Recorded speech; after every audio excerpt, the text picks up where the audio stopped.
Pessoal, Dica Gel é com o professor Wesley Torres. Mais uma dica para a gente poder intensificar os estudos, para a gente poder melhorar o resultado em Enem, o resultado em vestibular. E como a gente está falando em indústria, melhorar também o resultado em concurso.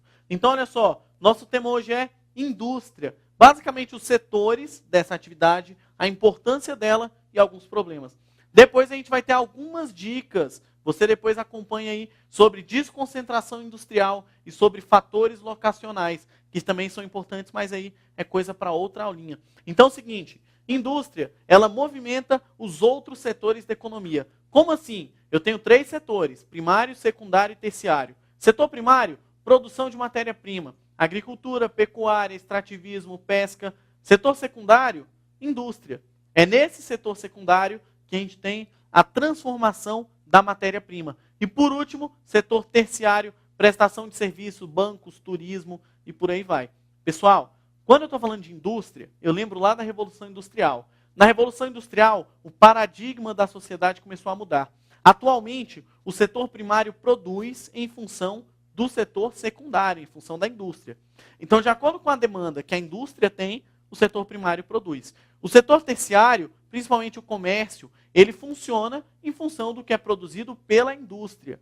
Então, muitas vezes eu tenho um novo produto, um novo aparato tecnológico, esse comércio ele é modificado em função disso que foi produzido pela indústria. Então, a indústria é extremamente importante porque ela movimenta, ela é o motor dos outros setores da economia. Nós vamos ter aqui, 3 tipos de indústria, 3 formas de indústria. Vamos ter indústrias de base, que ela vai transformar a matéria-prima em um produto ainda bruto. Então, por exemplo, eu tenho lá a exploração, o extrativismo do minério de ferro, atividade primária.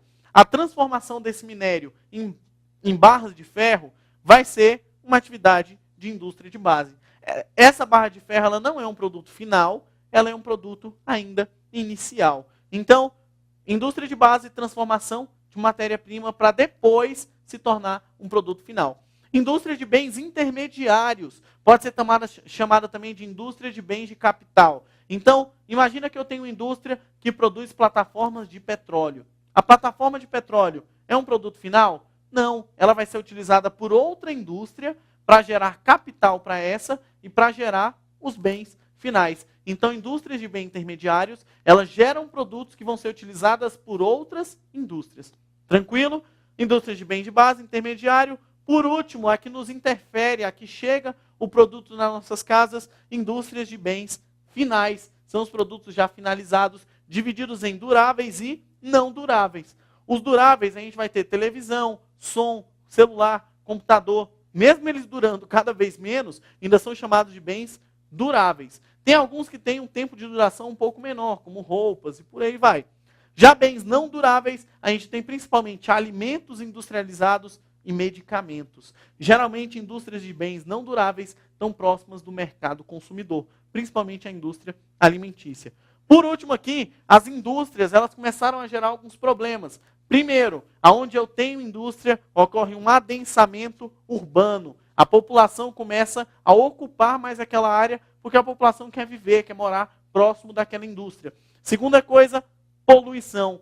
Toda indústria gera rejeitos.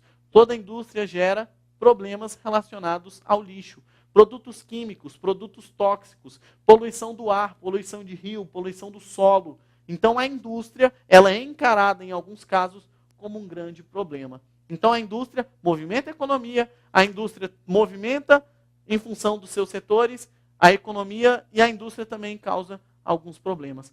Essa é a Dica Gel. Aqui é o professor Wesley Torres. Vê o e-mail, tem o Facebook, qualquer dúvida, é só enviar. A gente está aqui para te ajudar. Procura aí os blocos de aula de gravação do Enem, todas as questões do Enem resolvidas, explicadas, conteúdo aprofundado, porque aqui com o professor Wesley você não erra mais questão de geografia. Um grande abraço e até a próxima.